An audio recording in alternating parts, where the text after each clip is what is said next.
अब ध्यान से देखो भाई, बाइंडिंग एनर्जी ज्यादातर हम यही बोलते थे ना कि जो एनर्जी, जिस एनर्जी से हमें क्या लगता है जो एनर्जी यूजफुल होती है किसके लिए, बाइंड करने के लिए। किसको सर, आपस में किसको बाइंड करते थी? न्यूक्लियॉन्स न्यूक्लियंस को। न्यूक्लियंस के अंदर कौन कौन आ गया? प्रोटॉन प्रोटॉन और न्यूट्रॉन। न्यूट्रॉन। हाँ वेरी गुड। प्रोटॉन और न्यूट्रॉन को जो बाइंड करती है, हम ऐसा बोलते हैं कि बाइंडिंग एनर्जी होती है। बट एक्चुअल में अगर मैं उसकी डेफिनेशन पे अब आऊं, क्योंकि अब क्वेश्चंस करने वाले हैं ताकि तुम्हें क्लियर हो जाए, फिजन और फ्यूजन तो हम बाद में करेंगे। देखो बाइंडिंग एनर्जी कैसे थी, मैंने दो तरीके बताए थे। पहले तरीके से तुम समझो, दूसरा तरीका अपने आप। ये बोला था ना कि बाइंडिंग एनर्जी वो एनर्जी है, बाइंडिंग एनर्जी वो एनर्जी है जो अगर मैं किसी न्यूक्लियाई को दे दूं तो वो क्या हो जाएगा सर, स्प्लिट हो जाएगा। क्या हो जाएगा सर? स्प्लिट हो जाएगा। स्प्लिट हो जाएगा। तो सर अगर मैं न्यूक्लियाई को बाइंडिंग एनर्जी दे दूं, ये न्यूक्लियाई है कि एक्स, इसको क्या दे दूं सर? Binding energy. तो वो किस में टूट जाएगा? न्यूट्रॉन और, मतलब ये स्प्लिट हो जाएगा। क्या हो जाएगा? स्प्लिट हो जाएगा, न्यूक्लियॉन्स में टूट जाएगा। किसमें? न्यूक्लियॉन्स में।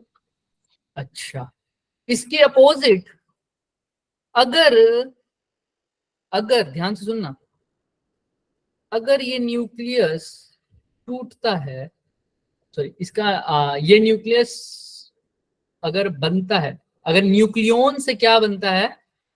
न्यूक्लियस,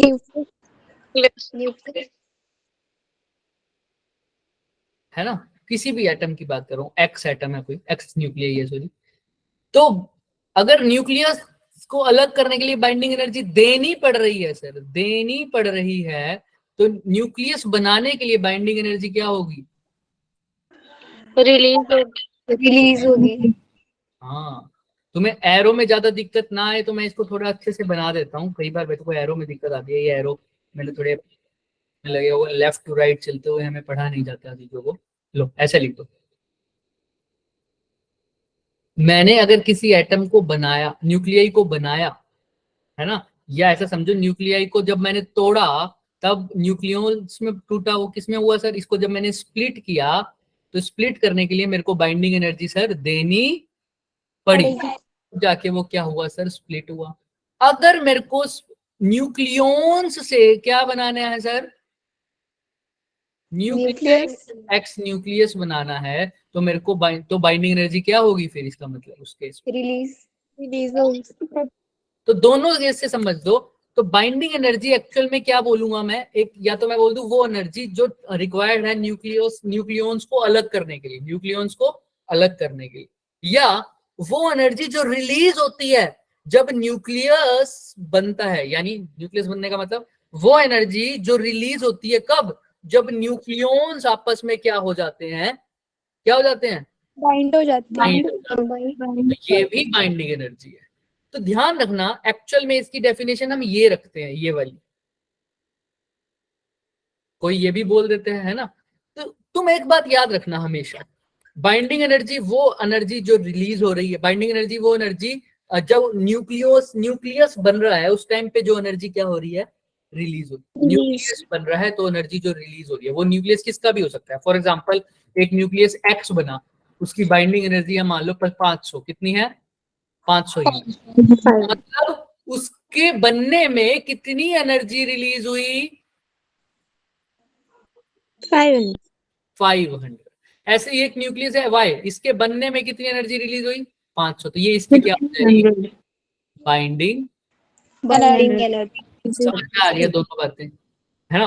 अब एक बात खास ख्याल रखना, एक बात खास ख्याल रखना, जब भी कोई रिएक्शन पॉसिबल होगी वो तभी होगी, अब हमें पता है बाइंडिंग एनर्जी की बात करूं पर न्यूक्लियन की, तो जो ज्यादा स्टेबल होगा उसकी बाइंडिंग एनर्जी पर न्यूक्लियन भी क्या होगी? उतनी ही ज्यादा। इतना पता है ना, हमें बताया था हमने, याद है ना? जितनी ज्यादा स्टेबिलिटी उतनी ज्यादा बाइंडिंग एनर्जी, मतलब उसके बनने में, ध्यान से सुनना, उतनी ज्यादा बाइंडिंग एनर्जी पर न्यूक्लियन। कोई ज्यादा स्टेबल तो उसकी ज्यादा बाइंडिंग एनर्जी पर न्यूक्लियन, कोई ज्यादा स्टेबल तो उसकी ज्यादा बाइंडिंग एनर्जी पर न्यूक्लियन। और बाइंडिंग एनर्जी पर न्यूक्लियन मतलब वो बनने में उसकी एनर्जी। यानी कोई ज्यादा स्टेबल बनेगा तो उसमें जो एनर्जी रिलीज होगी वो भी क्या होगी?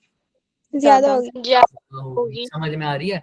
तो जब भी स्टेबिलिटी की तरफ बनेगा, जब भी कोई रिएक्शन पॉसिबल होगी, जब भी कोई न्यूक्लियस स्टेबल में बनेगा, अनस्टेबल से स्टेबल, तो पक्की बात है हमेशा, चाहे वो छोटे से बड़ा बन रहा हो, चाहे वो बड़े से छोटे में जा रहा हो, लेकिन अगर वो स्टेबिलिटी की तरफ जा रहा है, उसकी बाइंडिंग एनर्जी बढ़ेगी, यानी एनर्जी हमेशा, बाइंडिंग एनर्जी हमेशा रिलीज होगी। बाइंडिंग एनर्जी हमेशा क्या हो रही है? रिलीज होगी। एनर्जी हमेशा रिलीज ही करेगा। क्लियर है? ये बात याद रखना, ठीक है? क्लियर है? यानी बाइंडिंग एनर्जी हमेशा बढ़ रही होगी। क्या हो रही होगी? बढ़ रही होगी। रिएक्शन सर वही पॉसिबल जिसमें स्टेबिलिटी आ रही होगी। कोई बंदा जुड़ देगा तब ना, तब जाके उसको क्या मिल रही हो? स्टेबिलिटी मिल रही हो, तभी तो वो रिएक्शन पॉसिबल है ना। और स्टेबिलिटी बनेगी तभी वो रिएक्शन पॉसिबल है। स्टेबिलिटी बनेगी, रिएक्शन तभी पॉसिबल, तभी। और स्टेबिलिटी बनने का मतलब है बाइंडिंग एनर्जी क्या हो रही है? इंक्रीज हो हमेशा। तो स्टेबिलिटी का मतलब ये हो गया, बाइंडिंग एनर्जी बढ़ेगी, बाइंडिंग एनर्जी बढ़ेगी। जिस रिएक्शन में बाइंडिंग एनर्जी घट रही हो, वो रिएक्शन पॉसिबल नहीं है, क्योंकि वो अनस्टेबल हो रहा है ना सर। कोई बंदा ऐसा है जो अपनी अनस्टेबल स्टेट से अनस्टेबल पे जाए? तुम कार में घूम रहे हो बढ़िया तरीके से, मैं तुम्हें कहूं कि भाई साहब तुम्हारी कार मेरे को दे दो अब हमेशा के लिए, और तुम चलो नंगे पैर पैदल, क्या चलोगे? क्या नहीं चलो? हमेशा क्या जाता है बंदा? स्टेबिलिटी की ओर। तो स्टेबिलिटी का हमारा न्यूक्लियर रिएक्शन में क्या केस रहता है सर? हमेशा बाइंडिंग एनर्जी क्या होगी सर? बढ़ेगी। हमेशा बाइंडिंग एनर्जी क्या होगी सर? बढ़ेगी। क्लियर है? यस इसमें तुम एक बात ध्यान में रखना, उसको समझाना थोड़ा सा अलग तरीके से हम लास्ट में करेंगे उसको। बाइंडिंग हमेशा एनर्जी हमेशा पॉजिटिव लेंगे, हमेशा क्या लेनी है? पॉजिटिव। अब कहने को मैं बता सकता हूँ, इसका एक रीजन ये दिया जाता है क्योंकि बाइंडिंग एनर्जी वो एनर्जी है जो देनी पड़ेगी न्यूक्लियस को तोड़ने के लिए, और जो एनर्जी देनी पड़ती है उसको क्या लेते हैं? हमेशा। बट इसको दूसरे तरीके से देखो तो बाइंडिंग एनर्जी वो एनर्जी है जो रिलीज होती है जब न्यूक्लियस बनता है ना? बट कोई बात, तुम अभी के लिए याद रखना बाइंडिंग एनर्जी क्या होती है? पॉजिटिव। लेकिन उससे ज्यादा जरूरी चीज क्या है सर? बाइंडिंग एनर्जी हमेशा, अगर स्टेबिलिटी की तरफ रिएक्शन बढ़ रही है तो बाइंडिंग एनर्जी हमेशा क्या होगी? इंक्रीज। ये बात समझ रहे हो? ये बात कोर है, पूरी बाइंडिंग एनर्जी के क्वेश्चन का कोर है ये। ठीक है, चलो फॉर्मूला हमने पता चल लिया। बाइंडिंग एनर्जी का एक बार वो फॉर्मूला बता दो मुझे। ये तो ठीक है, डेल्टा एम कैसे निकालेंगे? क्या होता है delta M? Mass of. Delta M किस वजह से आया था? मास का डिफेक्ट किसकी वजह से था? फटाफट बताओ, किसका मास ज्यादा था, किसका मास? mass of nucleus is less than the mass of nucleus का nucleus. मास कम था तो उसके मास को कम माइनस कर दिया था, किससे? न्यूक्लियॉन्स के मास से। न्यूक्लियॉन्स मतलब किस किस का मास?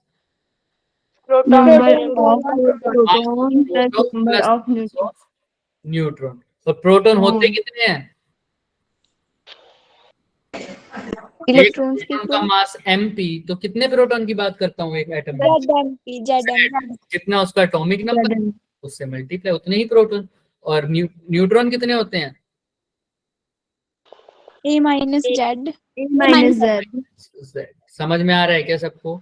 mp बोले तो मास ऑफ प्रोटॉन, और mn बोले तो मास ऑफ, इन दोनों को इकट्ठा बोले तो मास ऑफ Nucleon. क्लियर है क्या? Yes sir. अब हमेशा यू में लेते हैं, और AMU atomic mass unit. Atomic mass unit पता है ना? एक atomic mass unit is 1/12 the mass of the carbon atom. पता Isotope of carbon atom. है ना? तो वो तो केमिस्ट्री में पढ़ते आए हो। तो जब भी एएमयू की बात करोगे ये एनर्जी 931 में ले लेना हमेशा, सी का स्क्वायर। ठीक है, तुम्हें काम में आएगा आगे। अब ये जैसे ये फॉर्मूला, अब कैलकुलेटर देखो चाहे साथ साथ चाहे कुछ भी करो, ये थोड़ा सा तुम्हें पूरा सोल्व करना पड़ता है क्वेश्चन। तो मैं तुम्हें पूरा आइडिया दे दूंगा, इसकी कैलकुलेशन है, टाइम ना लग जाए इसीलिए हम कैलकुलेशन की बात कर रहा हूँ। कोई बात नहीं, ट्राई करते हैं, बढ़िया। Find the binding energy per nucleon. क्या निकालना है? बाइंडिंग एनर्जी तो निकालनी है, लेकिन क्या? Per nucleon. यानी निकालने के बाद उसको किसी चीज से डिवाइड करना है, वो मैं नहीं बताऊंगा किससे करना है, तुम्हें पता होना चाहिए। Sn, इसकी Z की वैल्यू कितनी दे रखी है बच्चे? 50, और A की वैल्यू कितनी है? 120. 120. अभी के लिए लिख रहा हूँ, बार बार तुम्हें लिखवाऊंगा नहीं, क्योंकि पेपर में लिखा हुआ नहीं आएगा। ये Z होता है और ये A होता है। अच्छा, प्रोटॉन का मास दे रखा है कितना? 1.000783 यूनिट. तो वही एनर्जी 931 दे रखी है, देखो दिख रखी है ना, वन जब भी यू ले रहे हो तो आराम से इसने बता रखा है। ठीक, मास ऑफ, क्या बोल रहा था मैं, मास ऑफ न्यूट्रॉन कितना? 1.0867 यूनिट. ठीक है, मैं इसलिए ये बोलता हूँ, हालांकि ये 931 जो लिखे हैं डिवाइड बाई सी स्क्वायर भी होता है, वो सी स्क्वायर से सी स्क्वायर कट जाता है, तो तुम सीधा यही याद रख लेना, इस पूरे को किससे डिवाइड किया, तो ऐसे याद रख लो, इसको 931 बाई सी स्क्वायर से मल्टीप्लाई करना है। सी स्क्वायर से सी स्क्वायर हमेशा कट जाएगा, इसलिए मैं बोल रहा हूँ सीधा इसको किससे मल्टीप्लाई कर दो, 931। 31. फिर भी किसी को कंफ्यूजन रहे तो मुझसे पूछ लेना बच्चे। चलो, यहाँ तक क्लियर है? हाँ, Yes, mass sir. Of proton दे रखे हैं, न्यूट्रॉन दे रखे हैं, और न्यूक्लियस का मास भी दे रखा है कितना? सर ये न्यूक्लियस का लिख दिया आपने. आपने ना गलत लिख दिया है. सॉरी सॉरी सॉरी, कोई बात नहीं, दोबारा मैं लिख। बोल भी रही थी. ओहो सॉरी, अब ठीक है, न्यूक्लियस का भी लिख दे। अच्छा. क्या लिखे न्यूक्लियस का, बताओ। उसका न्यूट्रॉन ये लिखो जो दिया है ना इधर. वन, ये याद रखो, मैं ऐसे नहीं लिखवा रहा, तुम्हें याद रखना पड़ेगा। हम तो सर सही बोल रहे थे, आपने गलत लिख दिया. प्रोटॉन का मास क्या होता है? 1.0, थोड़ा सा ही फर्क है इसमें, 1.00783, और न्यूट्रॉन का क्या होगा? 1.00867। समझ में आ रहा है? 867, याद रखना इस बात को। कैसे याद रखोगे? अब अलग अलग, सबके अलग अलग तरीके हैं। प्रोटॉन का याद रख लो 783, न्यूट्रॉन में रिप्लेस कर देना 1.008 को 7 की जगह और 7 को 8 की जगह. रुको, पहले को लास्ट में और लास्ट में पहले वाले में। अब रह गया, दो प्लेसेस को एक्सचेंज किया है, तो 3 को 2 से मल्टीप्लाई कर दो तो क्या होता है? 6। सबके अपने अपने तरीके हैं याद रखने के लिए, है ना? हाँ हाँ बिल्कुल बिल्कुल, मास ऑफ प्रोटॉन और न्यूट्रॉन थोड़ी चेंज होगा बच्चे, वो तो वही रहेगा हमेशा।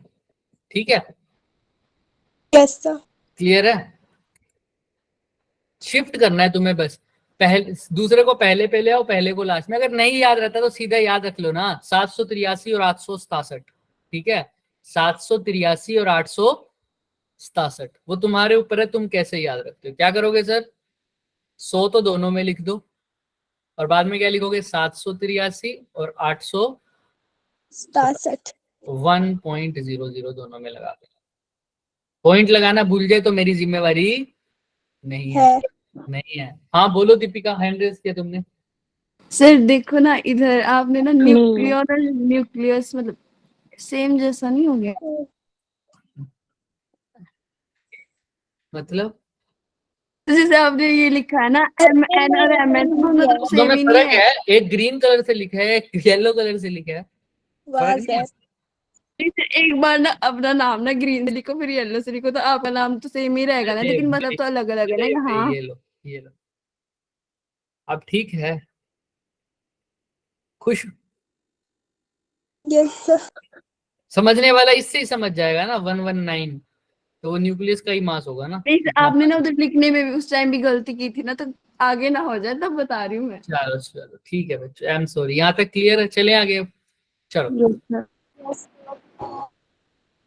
बाइंडिंग एनर्जी निकालनी है पर न्यूक्लियन, पहले बाइंडिंग एनर्जी निकाल देते हैं, उसको पर न्यूक्लियन से डिवाइड कर देंगे, बाद में न्यूक्लियन से डिवाइड कर देंगे। बाइंडिंग एनर्जी का फॉर्मूला क्या होता है? डेल्टा एम सी स्क्वायर, मतलब 931 से मल्टीप्लाई कर देना मेरे को, है ना? और डेल्टा एम होता क्या है? मास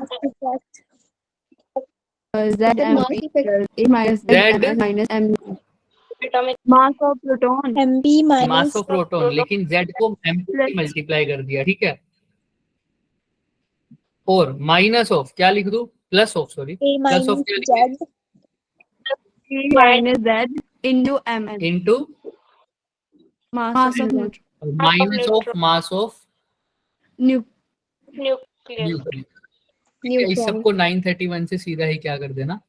मल्टीप्लाई करोगे, वैल्यूज पुट कर, मल्टीप्लाई जैसे यहाँ पर देख लो लिखा भी हुआ दिख रहा है, तो वैल्यू आई है डेल्टा एम, इसको किससे मल्टीप्लाई कर दिया इसका 931 से, सिंपल, कुछ भी तो नहीं किया, वही किया अभी भी। तो तुम करो, जेड एम पी क्या होता है, जेड मतलब कितने हैं बताओ इसमें, जेड की value 50 50 mass of proton 1.00783 0783 plus A minus 70 हो गया 70 70, और एम मास ऑफ न्यूट्रॉन 1.00867 867, ठीक है।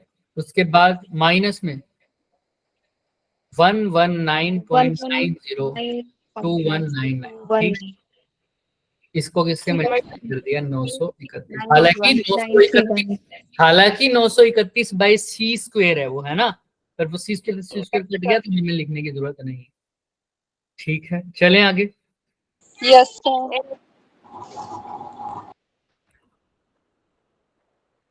अब कर दो इसको सोल्व, कैलकुलेशन तो कर लोगे घर पे या इसको भी कराएं, 5 से मल्टीप्लाई करना है बस, इसको कर दो। 5 से कैसे मल्टीप्लाई करोगे, 5 यहाँ पर है भाई 1000783, इसको 5 से मल्टीप्लाई कर सकते हैं क्या, 5 3 15 ऐसे करके कर लोगे, यस सर। Yes sir. पक्का। 5 3 15, 5 8 40, 1 4 4 5 7 35 और 4 39, 305, क्लियर है क्या सर 5.039150 कर लोगे। 5.0 आगे साथ में मल्टीप्लाई बाय, हमने तो 5 से किया ना, मल्टीप्लाई बाय 10 भी होगा क्योंकि 50 है, क्या है बच्चे, यस सर 50.3915 50.3915, ठीक है। ऐसे इसको 7 से कर दोगे, उसमें से इसको क्या कर देना, माइनस कर देना, ये तो हो जाएगा, यस सर। ठीक है। ऐसे इसको कर दो, एक बार करके बताना मेरे को कितना आएगा ये, सर 70.6069 कितना 70.6069 6069 ये आ रहा है, यस माइनस 119.902199, ये भी कर दो। सर इसको करके आ रहा है 120 कुछ आ जाएगा, 1.09620 यस सर। तो इसको करो माइनस कितना आ जाएगा, तो माइनस में आएगा फिर, हाँ ये इसको करोगे तो सर प्लस में 120 आएगा आएगा, 120 या सर 120, 120.9984 आएगा ना, इसको करके फिर उसको माइनस कर देंगे इससे, तो 1.09620 आएगा 1.09620, इसको 930 01 है ना, मल्टीप्लाई कर देना, आंसर क्या आ रहा है देखो, सर अभी बोल क्या क्यों करवा रहा हूं? पागल हो जाएंगे ना हम इतना करते करते।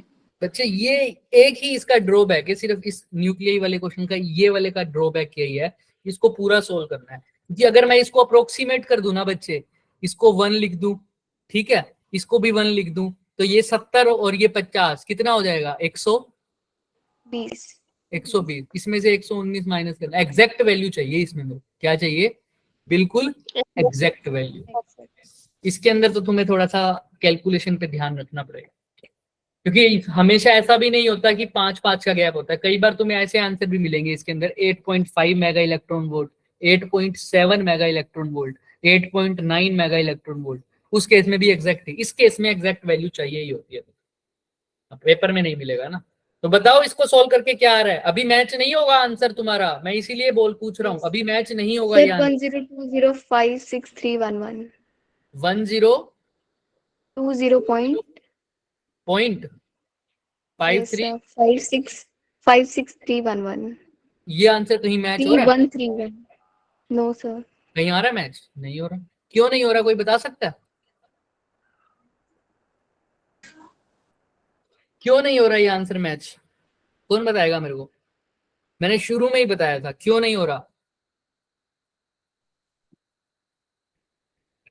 कोई नहीं बता रहा, हाईलाइट भी किया हुआ है मैंने, पर न्यूक्लियर हाँ ये जो आंसर आया ये बाइंडिंग एनर्जी का आया है सर, लेकिन हमें चाहिए बाइंडिंग एनर्जी पर न्यूक्लियन, तो इसको किससे डिवाइड करना पड़ेगा, उससे क्या बोलते थे, ए से, ए से, तो ए से डिवाइड करोगे तो कितना है ए 20 120, तो 120 से डिवाइड करो, अब बताओ आंसर क्या आएगा, साफ साफ दिख रहा है अब तो कितने पे जा रहा है, देखो 6 पे जा रहा है, 7 पे जा रहा है या 8 पे जा रहा है? सर 8.5 मेगा, हाँ 8.5 एग्जैक्टली आंसर आएगा 8.5 मेगा इलेक्ट्रॉन वोल्ट। क्लियर है क्या सबको?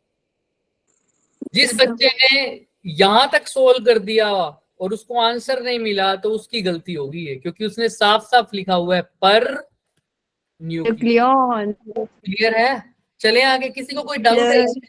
अभी तक तो इसमें कोई नई चीज तो नहीं थी। ये 2020 में आने वाला क्वेश्चन होगा, होना नहीं चाहिए, वैसे ये आ रखा है। 2021 और 2020 वाला पेपर थोड़ा सा आसान आया था पहले वालों से। काश हमें भी ऐसे आ जाए। ठीक है, चले आगे, चल सकते हैं। Yes sir. अरे हमारे पास जगह थी, फिर हमने इतनी जगह क्यों बर्बाद करी? इसको लिख दो यहाँ पर 1020.5631 डिवाइडेड बाय ए, यही होगी बाइंडिंग एनर्जी पर न्यूक्लियन। इसको करोगे 120.5631 डिवाइडेड बाय ए कितना है 120। अब 120 लगभग किसके इक्वल आएगा? 8.5 मेगा। इसको यहाँ से हटा दो क्योंकि थोड़ा सा साफ दिखेगा, हम वैसे भी साफ नहीं लिखते। यहाँ तक क्लियर है? चलें आगे। चलो यस सर। यही इसने किया हुआ बच्चे, आओ थोड़ा सा बिल्कुल वैसा ही क्वेश्चन, ये भी जेई में आया हुआ है, इसके आगे लिखा नहीं हुआ पर ये आया हुआ है। ठीक है, बिल्कुल सेम वैसा क्वेश्चन है। क्या आप कर पाओगे? मेरे को इसका फटाफट आंसर बताओ, जल्दी जल्दी करो।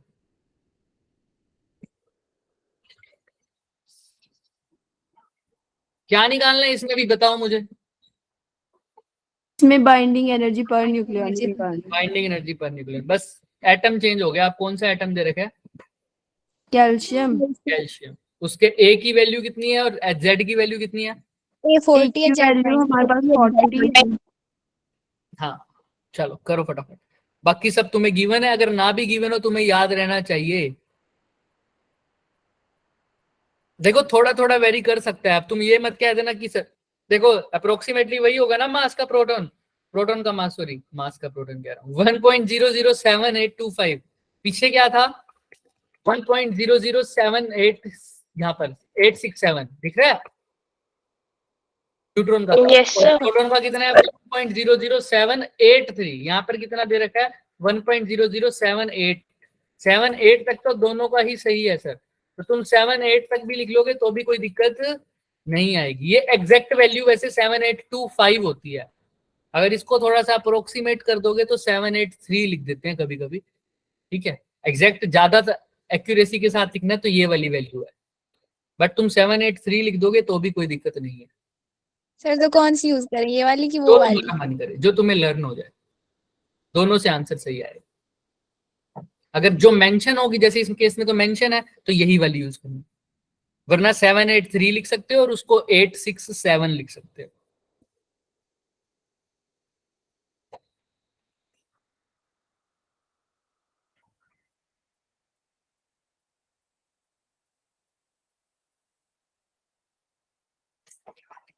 फटाफट फटाफट फटाफट आंसर बताएंगे, फिर हम नेक्स्ट क्वेश्चन की तरफ बढ़ेंगे। इसके ऊपर बाद में भी आएंगे, अभी इसको छोड़ेंगे नहीं। इसका जैसा एक और क्वेश्चन मैंने लास्ट में भी रखा हुआ है जान करके, वो भी करेंगे। उसमें थोड़ा सा चेंज है। ये देखो, ये मत समझना कि सिर्फ यही क्वेश्चन आएंगे, ये सिर्फ कौन से कंसेप्ट के ऊपर है? बाइंडिंग एनर्जी के। बाइंडिंग एनर्जी के ऐसे क्वेश्चन आते हैं, लेकिन बाइंडिंग एनर्जी के अलावा न्यूक्लियस के अंदर और बहुत सारे क्वेश्चन हैं, जैसे कि क्यू वैल्यू, जिसको इग्नोर कर दिया जाता है, लेकिन क्यू वैल्यू के क्वेश्चन आते हैं उसके सही। अंदर। मास ऑफ न्यूट्रॉन दिया है ना, इधर बताना थोड़ा। हाँ हाँ हाँ हाँ बिल्कुल बिल्कुल बिल्कुल। दो दो दे रखी। एक मास ऑफ प्रोटॉन है और एक मास ऑफ न्यूट्रॉन है, और क्या दे रखे हैं? नहीं सर, इधर देखो, मास ऑफ न्यूट्रॉन एंड 1 भी तो लिखा है ना, 1 यूनिट इज 1 U किसके इक्वल है ये बता रखा है, 931 मेगा इलेक्ट्रॉन वोल्ट।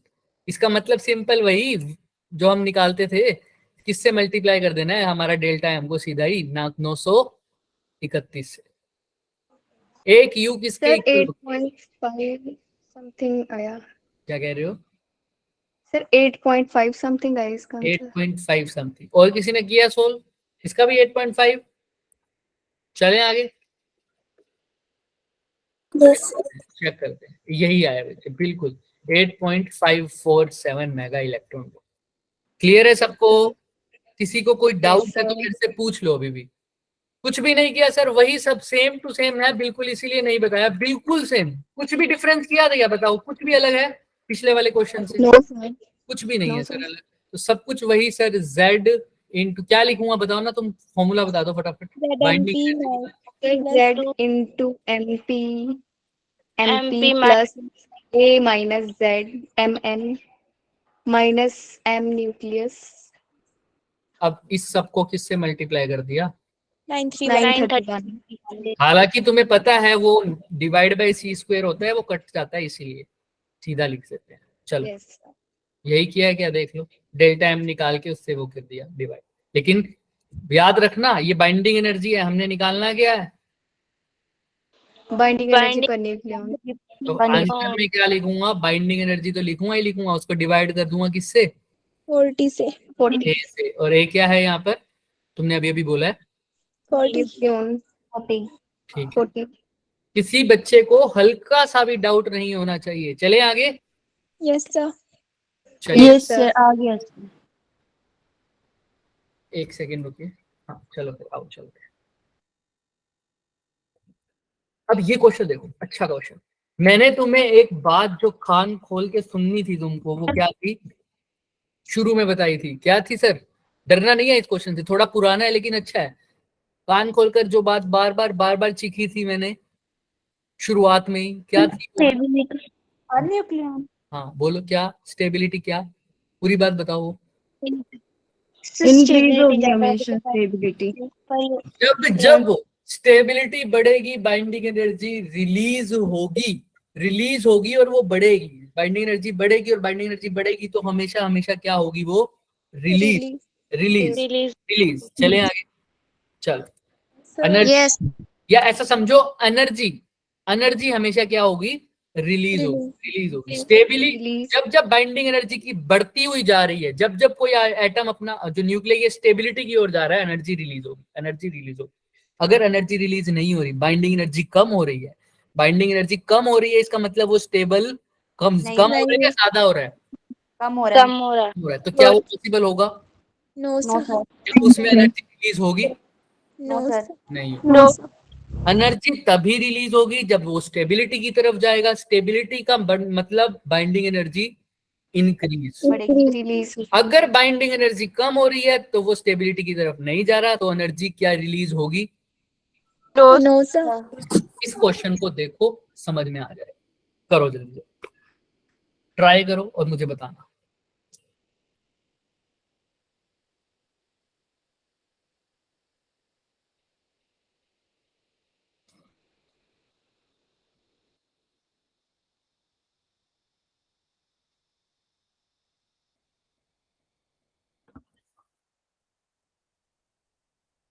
तो मेरा फोन ही ऑफ है, कोई बंदा फोन भी कर रहा हूँ मेरे को।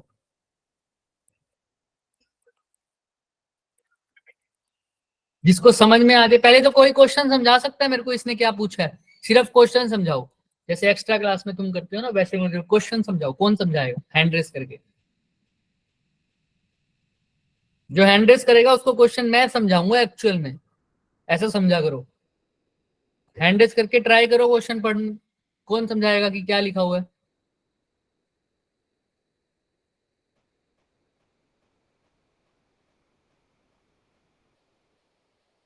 बता दो। क्वेश्चन नहीं पढ़ा जा रहा है किसी से भी? सर पढ़ लिया। फिर बताओ क्वेश्चन में क्या पूछा है उसने मेरे से या तुम लोगों से? सर अज्यूम करना कि नहीं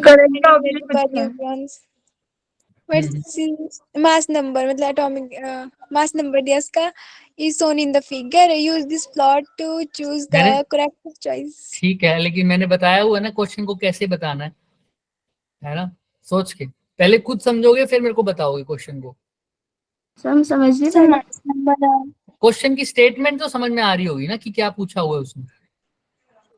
ऑप्शन नहीं पूछ रहा मैं, क्वेश्चन की स्टेटमेंट पूछ के मेरे को सीधा सीधा बताओ सर इसमें ये दे रखा है और ये पूछा है, बताओ। सर बाइंडिंग एनर्जी पर न्यूक्लियॉन्स। हाँ वेरी गुड, ऐसे बोलना है। बाइंडिंग एनर्जी पर न्यूक्लियन और किसका ग्राफ दे रखा है? न्यूक्लियॉन्स का। बाइंडिंग एनर्जी पर नंबर ऑफ न्यूक्लियन यानी मास नंबर, है ना। बाइंडिंग एनर्जी पर न्यूक्लियर और मास नंबर का ग्राफ दिया हुआ है और पूछा है इनमें से कौन सी स्टेटमेंट सही है सर, बस और तो कुछ पूछा ही नहीं। तो ठीक है सर, हमें दिख रही है सर बाइंडिंग एनर्जी पहले तो कैसी है 0 से 100 तक कांस्टेंट। कांस्टेंट, उसके बाद एकदम क्या हो गई, इंक्रीज उसके बाद फिर कैसे है कांस्टेंट। और फिर क्या हो गई, डिक्रीज। ये बात तो सबको समझ में आती है ना। हाँ सर। यस। तो अब मतलब सर जब जब बाइंडिंग एनर्जी बढ़ेगी रिलीज होगी, जब बाइंडिंग एनर्जी नहीं बढ़ेगी एनर्जी रिलीज नहीं होगी। नहीं होती। ये तो बात अभी आधे घंटे से सर यही तो बोले जा रहे हो आप बार बार, तो ये इसीलिए बोल रहे थे। अब 4 ऑप्शन को पढ़ो। पहला ऑप्शन क्या कहता है, फ्यूजन हो रहा है सर। हमको पता था फ्यूजन और फिजन दोनों क्यों होते थे, क्योंकि न्यूक्लियाई क्या होना चाहते थे, स्टेबल। दोनों केस में बाइंडिंग एनर्जी क्या होती थी, रिलीज। मतलब इंक्रीज होती थी या डिक्रीज होती थी, इंक्रीज। है ना। लेफ्ट वालों की बाइंडिंग एनर्जी कम थी तो वो राइट की तरफ आने के लिए फ्यूजन करते थे। राइट वालों की बाइंडिंग एनर्जी क्या थी, कम थी, तो वो लेफ्ट की तरफ आने के लिए क्या करते थे, फिशन। याद है ना सबको, बीच की तरफ आते हो। बाइंडिंग एनर्जी बढ़नी चाहिए। चलो चेक करते हैं। फ्यूजन हो रहा है कौन से दो न्यूक्लियाई का, ध्यान रखना। अब वो वाली बाइंडिंग एनर्जी कर्व नहीं है, बाइंडिंग एनर्जी कर्व ये जो दे रखी है इसके अकॉर्डिंग फ्यूजन हो रहा है दो न्यूक्लियाई का। पहले कौन कौन से वो दो न्यूक्लियाई हैं बच्चे, 1 से लेकर 50। वो कह रहे हैं 1 से ज्यादा और 50 से कम कोई नंबर दो न्यूक्लियाई हैं, कोई भी दो मान लो सर, है ना। वो फ्यूज हो रहे हैं तो एनर्जी रिलीज होगी। तो तुमको बताना है क्या होगी या नहीं होगी। वो तो कांस्टेंट है। अगर दो न्यूक्लियाई हैं उनका मास नंबर 50 से कम है तो 50 से कम कुछ भी हो सकता है। 50 एक को ले लो 49, दूसरे को भी 49 ले लो, कितना हो जाएगा टोटल मिला के, 98 98 है ना, 98 है ना। और 50 भी मान लो तो भी क्या हो जाएगा सर, ज्यादा से ज्यादा 100। तो जब वो न्यूक्लियाई फ्यूज होंगे तो ज्यादा से ज्यादा उनकी एनर्जी 100 हो सकती है, मतलब मास नंबर ज्यादा से ज्यादा क्या हो सकता है, 100 है ना, फ्यूज हो। तो जब वो 100 हो सकेगा सब, वैसे तो 100 से भी कम की बात हो रही है। तो जब उनकी एनर्जी जब उनका मास नंबर ऐड हो रहा है तो उनकी जो एनर्जी हो जाएगी वो किसके इक्वल हो जाएगी, वो उस मास नंबर के इक्वल होगी जो किसके इक्वल है, लगभग 100 के इक्वल, या 98 के इक्वल, या 97। चाहे 98 आए, चाहे 97 आए, चाहे 100 आए, चाहे 95 आए, 0 से लेकर 100 तक सबकी बाइंडिंग एनर्जी कैसी है, कांस्टेंट। जब वो कंबाइंड हो रहे हैं इसका मतलब उनकी बाइंडिंग एनर्जी में कोई चेंज नहीं नहीं आ रहा। और बाइंडिंग एनर्जी में चेंज नहीं आ रहा तो एनर्जी रिलीज होगी या नहीं होगी, नो सर। एनर्जी तभी रिलीज होती है जब बाइंडिंग एनर्जी क्या होती है, जब बढ़ती है। लेकिन पहले केस में तो बाइंडिंग एनर्जी में कोई चेंज ही नहीं है। जिसको समझ नहीं आई वो अब ऐसे समझे। सर इसने कहा है कि एक दो कोई भी न्यूक्लियाई आपस में मान लो कंबाइंड हो गई, एक का मास मान लो या मैंने 40 है, दूसरे का भी मान लो कितना है 40 या 42 मान लो, ठीक है। तो कंबाइन हो गए तो ये कितना हो जाएगा, दोनों का ऐड हो 82। 40 वाले की भी उतनी ही बाइंडिंग एनर्जी है जितनी 82 वाले की है, क्योंकि बाइंडिंग एनर्जी तो 0 से लेकर 100 तक के बीच में चेंज ही नहीं हुई। तो बाइंडिंग एनर्जी में no change sir, no change. अगर बाइंडिंग एनर्जी में चेंज नहीं है तो क्या रिलीज होगी क्या एनर्जी, नो सर। तो पहला ऑप्शन तो गया। सेकंड में आ दो। सेकंड में क्या बोल रहे हैं सर, भागना नहीं है, किसी ने पूछ लेना मेरे से, कोई दिक्कत है। पहले क्वेश्चन, पहले ऑप्शन में किसी को doubt, no sir. Second option क्या कह रहा है, दो न्यूक्लियाई फ्यूज हुए हैं लेकिन उनकी बाइंडिंग एनर्जी दे रखी है 51 से 100 के बीच में, तो कर दो। अब जब ऐड होंगे तो उनकी रेंज क्या हो जाएगी मास नंबर की, 100 हो जाएगी या 100 से ज्यादा होगी, 100 से ज्यादा। कोई भी छोटे से छोटा कौन कौन सा फ्यूज हो सकता है जिसका एक का 51 हो और दूसरे का क्या हो 52 हो, तो इन दोनों को भी ऐड कर दो तो क्या क्या हमेशा 100 से क्या ही रहेगा। अब 51 वाले या 52 वाले या 100 से नीचे वाले जब कंबाइन होके 100 से ऊपर वाले बन रहे हैं, कंबाइन होके 100 से ज्यादा हो रहा है इनका मास, तो बताओ बाइंडिंग एनर्जी में क्या फर्क आ रहा है? रिलीज होगी, कांस्टेंट इंक्रीज होगी, फिर क्या हो रही है? इंक्रीज हो रही है, डिक्रीज हो रही है या कांस्टेंट है? देखो ध्यान से फिर कांस्टेंट है, किसकी? इंक्रीज हो रही है सर। इंक्रीज हो रही है। How many students are saying constant है? बनने के बाद पूछ रहा हूँ, ठीक है? जब दोनों फ्यूज हो जाएंगे उनके बाद जो नेट, जब नया मास नंबर बनेगा तब जो कांस्टेंट। अच्छा, जो बोल रहे हैं इंक्रीज होगी वो हैंड रेस करो। दीपिका तुमने दोनों में हैंड रेस किया है, क्या समझे हम? नहीं सर, आपने ठीक है, जो बोल रहे हैं डिक्रीज होगी, तो डिक्रीज वाला तो कोई है क्या? अच्छा, एक है, मैं बोलने वाला था डिक्रीज वाला था। डिक्रीज तो नहीं होगी बच्चे, ठीक है, चेक करते हैं। सिंपल सी बात है बच्चे, सबसे छोटे से छोटा केस क्या हो जाएगा? A1 को ले लो 51, दूसरे को ले लो 52। वैसे दोनों को 51 ले लो तो भी कोई दिक्कत नहीं है।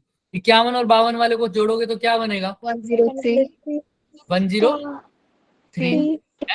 तो अब जो नेट पहले बाइंडिंग एनर्जी देखता है 51 और 52 की, अब देखूंगा किसकी? 103 की।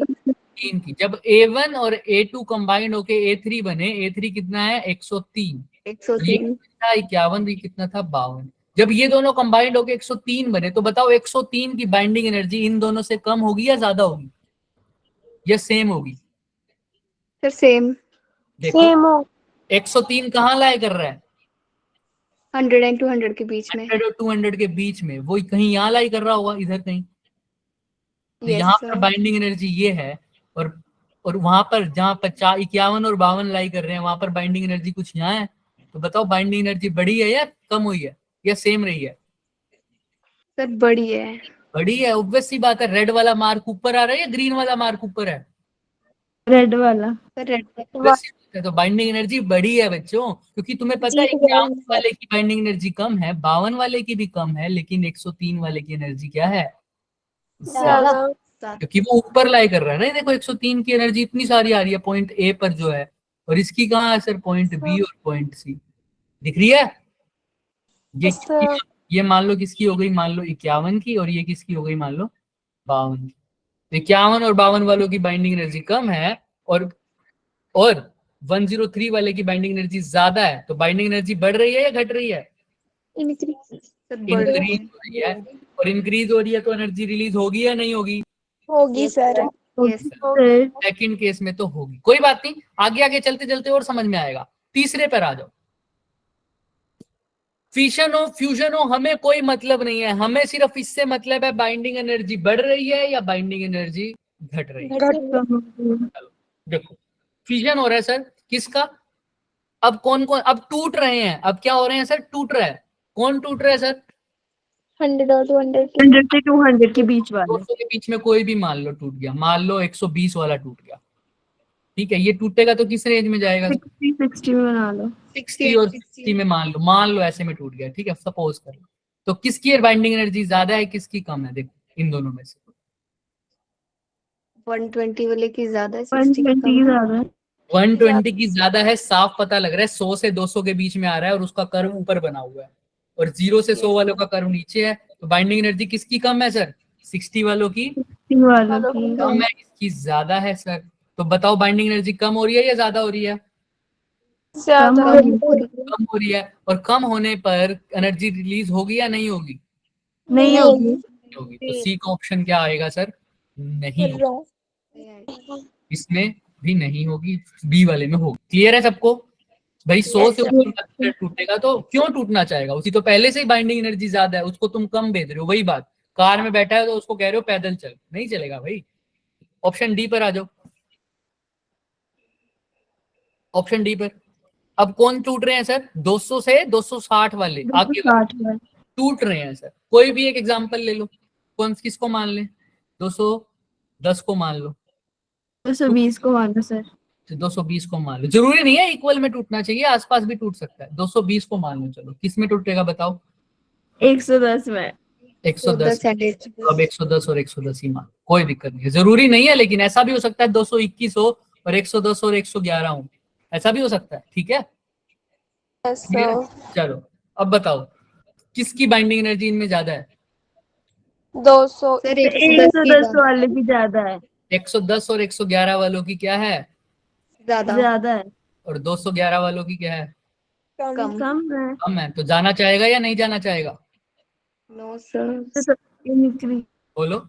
स्टेबिलिटी सर नहीं इंक्रीज हो गया तो जाना एनर्जी तो चाहेगा रिलीज सर, हो ऑब्वियस सी रही बात है ना। स्टेबिलिटी बढ़ रही है या घट रही है, ये बढ़ रही है. बढ़ बढ़ रही है। रही है। और बाइंडिंग एनर्जी भी बढ़ रही है, इसका मतलब एनर्जी रिलीज होगी या नहीं होगी, सर Yes, होगी. sir. होगी जी सर, सर, होगी। तो सर कौन कौन सा ऑप्शन आएगा, option number B B and and D. B और डी। सबको क्लियर है क्या अब। हाँ जी सर. Yes sir. फिर भी किसी को कोई भी डाउट है, मैं अभी भी यहीं बैठा हूं, पूछ लो बच्चों, कोई डाउट नहीं है। 100% यस सर. 100% समझ में आए तभी आगे बढ़ेंगे। क्लियर है सबको। सर एक मिनट रुको. हाँ देख लो अच्छे से, किसी भी ऑप्शन में किसी भी पॉइंट में कुछ भी दिक्कत है तो पूछ लो अभी, भागना किसी चीज का सोल्यूशन नहीं है।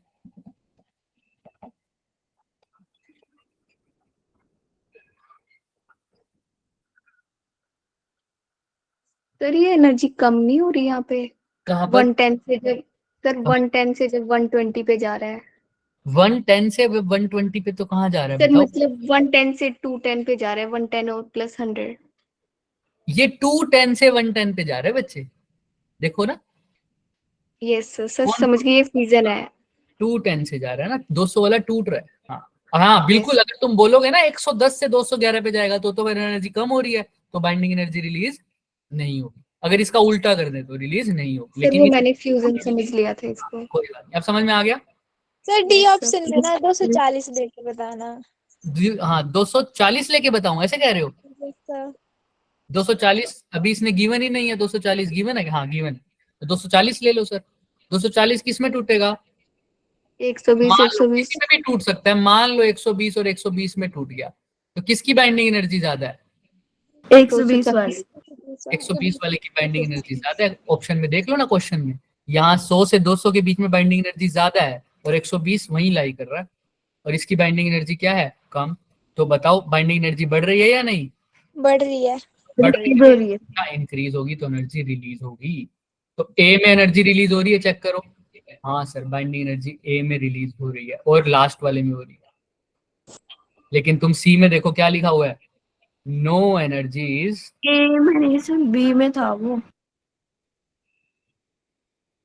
बी में था क्या हमारा, यस सर. सर दो सर यहाँ पे लिखा भी है, दो ही है. तो है, आप बोल रहे हो गलत। ऑप्शन हमारा आंसर सही आया था ना, मुंह से निकल Yes, गया। ठीक है। और ए में क्या है सर, नो एनर्जी No दिख रहा है। सिर्फ बी और डी में एनर्जी रिलीज हो रही है, ए और सी में एनर्जी रिलीज नहीं हो रही। किसी को कोई डाउट है, अब चल सकते हैं आगे। Yes sir. अब ये क्वेश्चन देखो वैसा ही है, देखो जो रिएक्शन पॉसिबल रिएक्शन वही होगी जिसमें स्टेबिलिटी आएगी। स्टेबिलिटी आएगी इसका मतलब बाइंडिंग एनर्जी। इंक्रीज होगी और रिलीज होगी. देखो इस क्वेश्चन में, इस क्वेश्चन को देखो, आसान क्वेश्चन है, देखते ही समझ में आ जाएगा आपको। तुम्हें सबको इतना तो पता चल रहा है ना किसकी बाइंडिंग एनर्जी ज्यादा है, क्वेश्चन में ग्राफ में दिखते ही पता चल रहा है। बताओ वाई की ज्यादा है या डब्ल्यू की। वाई की ज्यादा है सर। अब क्वेश्चन पढ़ो फिर मेरे से पूछो क्या लिखा पूछा है। तुम बताओ मेरे को, क्वेश्चन में पढ़ के बताओ क्या पूछा है इसमें। लास्ट क्वेश्चन है ये शायद।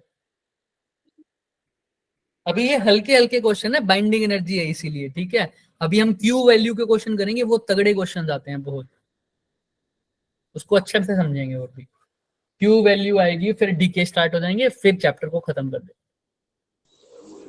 सर इसमें बाइंडिंग एनर्जी पूछी है पर न्यूक्लियॉन्स और इनमें बाइंडिंग ये एनर्जी बताना है पर कैसे न्यूक्लियस। रिलीज कर रही है एनर्जी। पिछले वाला जैसा ही ग्राफ है लेकिन थोड़ी कर्व अलग है।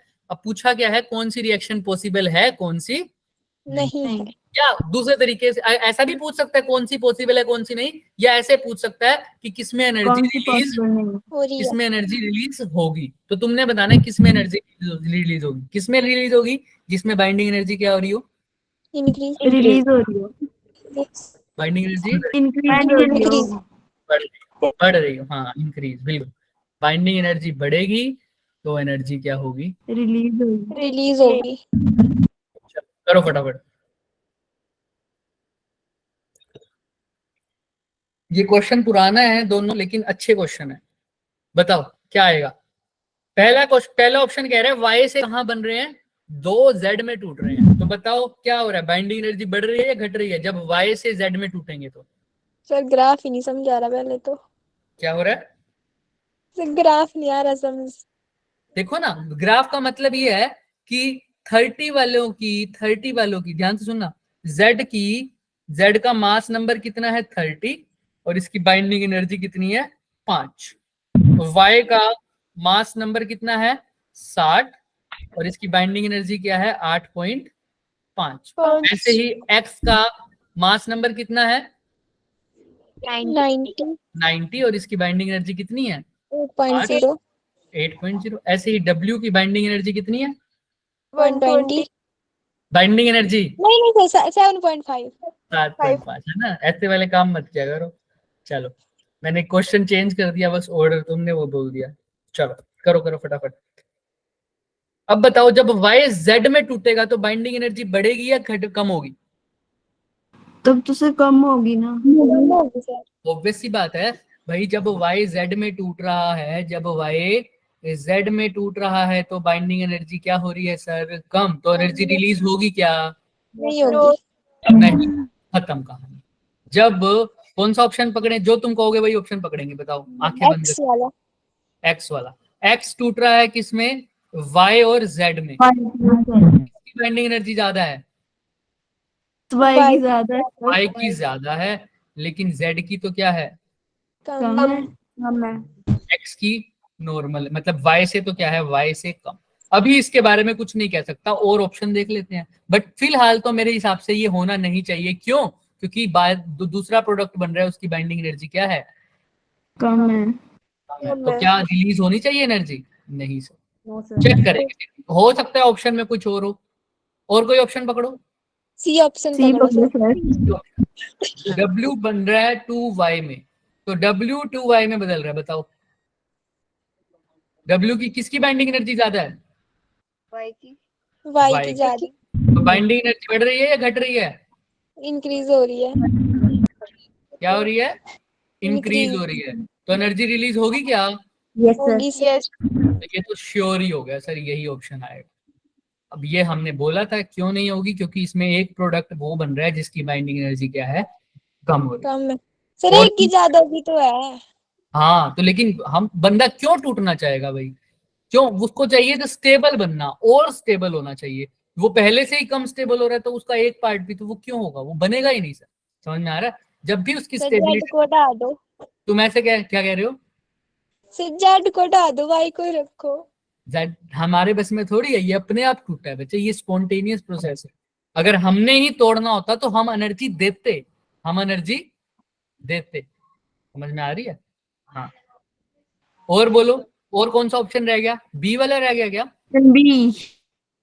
तो बी में भी वही केस है, डब्ल्यू टूट रहा है सर एक्स और जेड में, तो डब्ल्यू की हो तो गए एनर्जी कम है ना, एक्स और जेड में। लेकिन एक्स की ज्यादा है, लेकिन जेड की तो फिर से क्या है, बहुत कम। तो ये भी क्लियर है ना सबको यहाँ तक? ऑप्शन नंबर क्या आएगा? सी। दोनों प्रोडक्ट की बाइंडिंग एनर्जी बढ़नी चाहिए सर। क्लियर है? चलें आगे। Yes sir. यस। और तुम वैसे भी, अगर मतलब मैं तो फॉर एग्जांपल दिया है, वैसे बच्चा सही कह रहा है कि ओवरऑल बाइंडिंग एनर्जी बढ़ जाए, तो इसको कैसे, इसका एक्यूरेट तरीका क्या है? हमने तो इसमें, क्योंकि मेरे को डाटा दिख रहा है, डाटा गिवन हो तो हमेशा, जैसे उस बच्चे ने बोला कि एक की बाइंडिंग एनर्जी बढ़ भी तो रही है, तो इसको एक्यूरेट सोल्व करो। कैसे सर? तुम्हें डाटा गिवन है बच्चे, हमेशा ऐसा नहीं होगा कि ये नहीं होगा आंसर। मैं पूरा एक्यूरेट तरीके से समझा देता हूँ कि हमेशा सही रहे तुम्हारा आंसर। जैसे डब्ल्यू की बाइंडिंग एनर्जी हमने कौन से, इसमें दिक्कत आ रही थी ना, डब्ल्यू की बाइंडिंग एनर्जी बताओ कितनी है बच्चे? 100 सॉरी कितनी है डब्ल्यू? 120। यहाँ पर 7.5 है। एक्स की कितनी है बच्चे? 8 और जेड की कितनी है? 5 समझ में आ रहा है यहाँ पर? एक्स की कितनी है? 8 और जेड की कितनी है? 5। तो एक्स की देखो बढ़ रही है और जेड की क्या हो रही है? कम हो रही है। अभी ध्यान, अभी एक और केस चलते हैं। डब्ल्यू में बताओ किस में आएगा? डब्ल्यू की कितनी है? 7.5 7.5 और y की कितनी है? 8.5 8.5 तो 8.5 मल्टीप्लाई बाय 2 कितना हो जाएगा? 19 सॉरी 17 है ना। देख लो 7.5 से 17 जा रही है, लेकिन यहाँ पर तो सिर्फ एक ही प्रोडक्ट है। ऐसे इसकी बात करें y और z में, y और z में तो देखने की जरूरत नहीं है। एक और ऑप्शन था ना x और z वाला, ये था शायद, है ना। हाँ, x में कितनी है सर? 8 y में कितनी है? 8.5 बट फिर से z में कितनी है? 5 Z में 5 समझ में आ रहा है? तो एक की भी वैल्यू कम हो रही है ना इसमें। इधर देखो, ऑप्शन नंबर भी दिखा देते हैं, देखो दिख रहा है W greater than 2y। Clear है सबको कैसे हो रहा है? अगर एक्यूरेट देखना है मैंने तुम्हें बता दिया, ऐसे देखना है। अभी भी तुम्हें समझ में नहीं आ रहा होगा सर ये 7.5 है, इन दोनों को ऐड करके क्या बन रहा है सर? 13 इन दोनों को ऐड करके क्या बन रहा है सर? 8 और 5 13 ओवरऑल बाइंडिंग एनर्जी तो क्या हो रही है? इंक्रीज नहीं ना, देखो वही गलती कर रहे हो। मैं एक्यूरेट तरीका बता दूं तब भी कर सकते हो, ग्राफ देख के भी कर सकते हो। एक्यूरेट तरीका क्या है? बाइंडिंग एनर्जी निकाल दो सबकी। अभी ये बाइंडिंग एनर्जी नहीं है, ये क्या है? Binding energy per nucleon. तो अगर मैं इसकी बात करता हूं, फॉर एग्जांपल इस वाले की बात, W किसमें टूटा है? X और Z में। तुम्हारा यही क्वेश्चन था शिवानी कि X की तो बाइंडिंग एनर्जी क्या है सर? ज्यादा है W से ना, सर है ना। X की बाइंडिंग एनर्जी W से क्या है? ज्यादा है। चाहे Z की कम हो, लेकिन बाइंडिंग एनर्जी X की तो क्या है? ज्यादा। लेकिन ये क्या है? Binding energy per nucleon. कैसे सर? W का कितना है बाइंडिंग एनर्जी बताना? 7.5। X की कितनी है सर? 8 8। और Z की कितनी है सर? 5 अच्छा, बाइंडिंग एनर्जी पर न्यूक्लियन है। टोटल न्यूक्लियन से A से अब मल्टीप्लाई कर दूंगा टोटल बाइंडिंग एनर्जी निकालने के लिए ना। Yes sir binding energy per nucleon निकालने के लिए A से डिवाइड किया था, तो टोटल निकालने के लिए A से क्या कर दूंगा? मल्टीप्लाई 7.5 की टोटल निकालने के लिए 7.5 को किससे मल्टीप्लाई करूंगा? W पे। 120 W का A कितना है? 120। फटाफट कैलकुलेट लगा के इसको करो, 125 इंटू 70 7.5 फटाफट करो। ऐसे ही 8 का क्या होगा सर? 8 मल्टीप्लाई बाय क्या होगा? X का कितना है? 90। 90 तो 90 इंटू 8 प्लस Z का कितना है? 30 30 इंटू 5। ये तो हो गया 150, ये हो गया 270। ये भी करो बच्चे। सर 870 कितना आ गया? 870 बोलो बोलो। 900 900 पक्का? सर ये 900 सर दिया तो है ऊपर जोर से बोलो। सर इधर देख लो।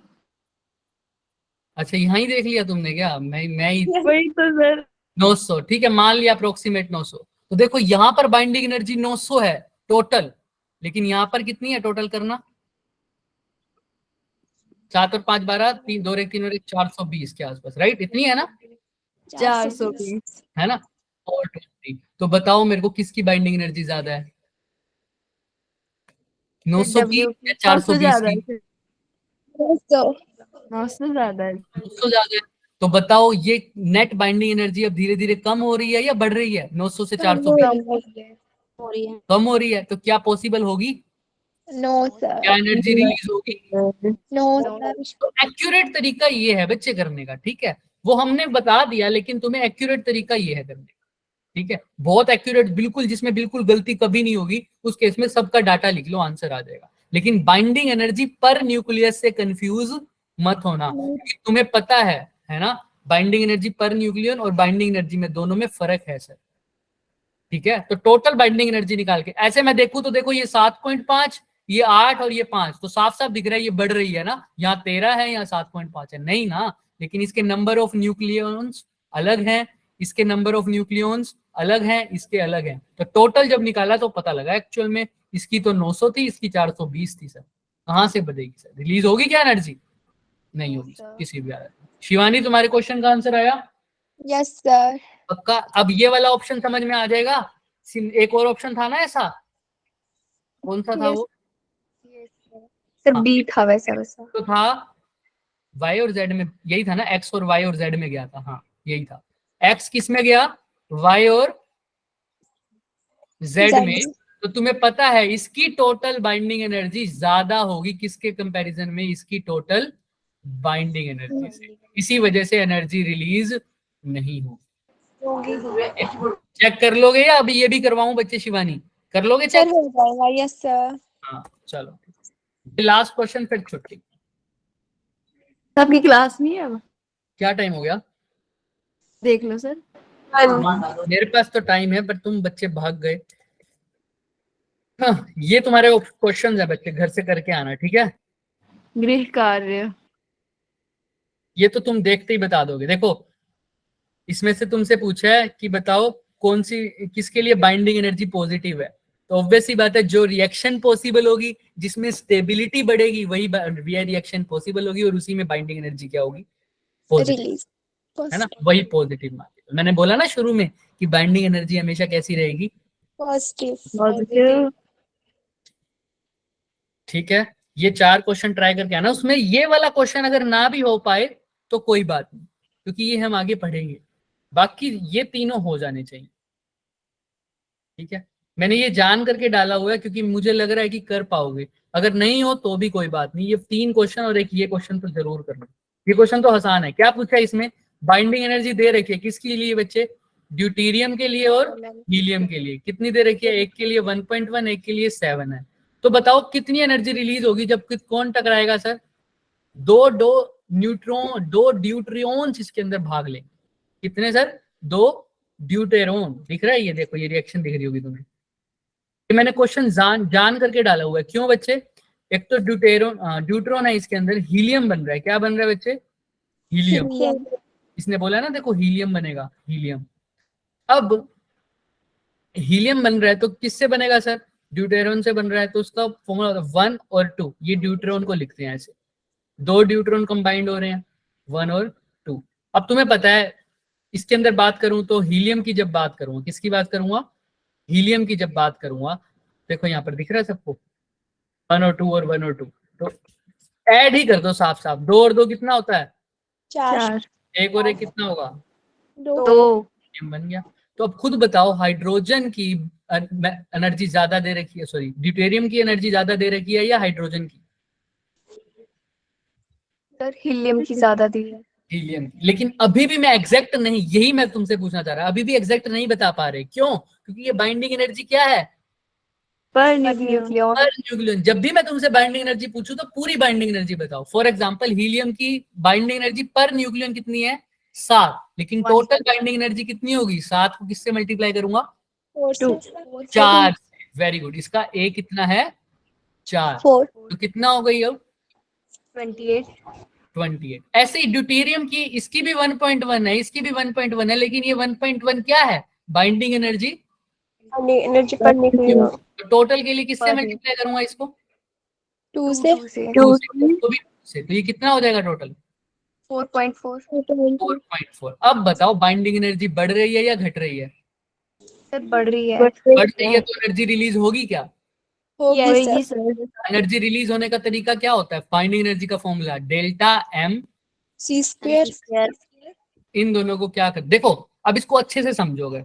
ये 4.4 है, इसका मतलब पता है क्या है, इसका मतलब इन दोनों को जब बनने में कितनी एनर्जी रिलीज होगी, 4.4।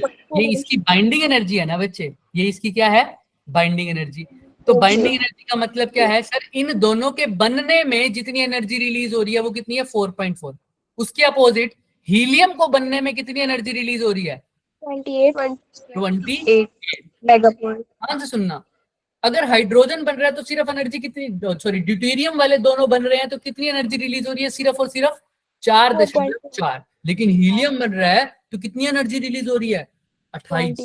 तो और कितनी एनर्जी रिलीज होनी पड़ेगी कि हीलियम अच्छे से बन जाए, हाइड्रोजन इनसे, ड्यूटेरियम से कैसे पता लगेगा, 28 में से क्या माइनस कर दूं 4.4 माइनस तो कितना आ जाएगा ये 23.6।